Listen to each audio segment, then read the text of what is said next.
The school outreach program works to promote translation and interpreting to language students all throughout the world. They're focusing on many different grades, both at the grammar school level and at the high school level. There are still so many people, students and teachers, that don't quite know what translation is. For me, it's great to really open that world to them and show them what their options are with languages. I stumbled into translation kind of by accident, and I wish someone would have done a school outreach presentation at my school when I was a kid, so I would have known earlier about the profession. On the ATA website, we have a resource section for school outreach, so interested presenters can go there and see a wide variety of different resources. They were really helpful because it motivated me to see that there's a lot of different ways that you can give a creative presentation. Most of us know someone with a kid in school or who's a teacher, and that's a really great place to start. I said, hey, I can do a presentation on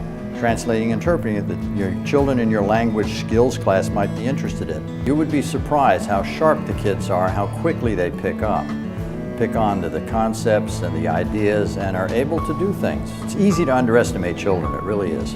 I wasn't sure how preschoolers will react to the presentation, but they were really eager to learn more. We read the Japanese picture book first, and I asked a question like, how'd you like the book? And the teacher was like, well, I suppose it was a nice story, but I didn't understand. And then kids were laughing because they didn't understand.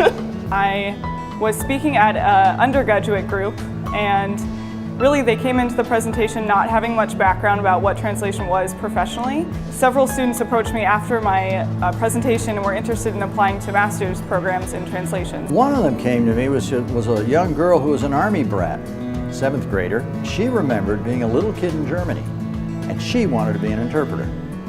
She already knew in 7th grade, so she was just fascinated to see our display. She was all excited about it. So there was one student who spoke Arabic but didn't know how to write it. So he was really excited the next day to come into class with the Arabic alphabet all written out by his parents and to write everyone's names. And that was the best part of it for me, was to see the kids really passionate about sharing their native language with their classmates.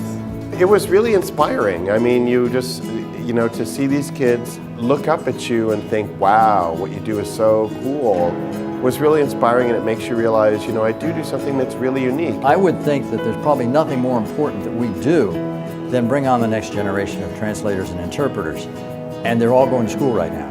That's why it's important to target kids who are still in elementary school or kids who are in high school before they get to college, who can think about becoming a translator and interpreter the same way they think about whether they want to become a policeman or a fireman or a nurse or a doctor.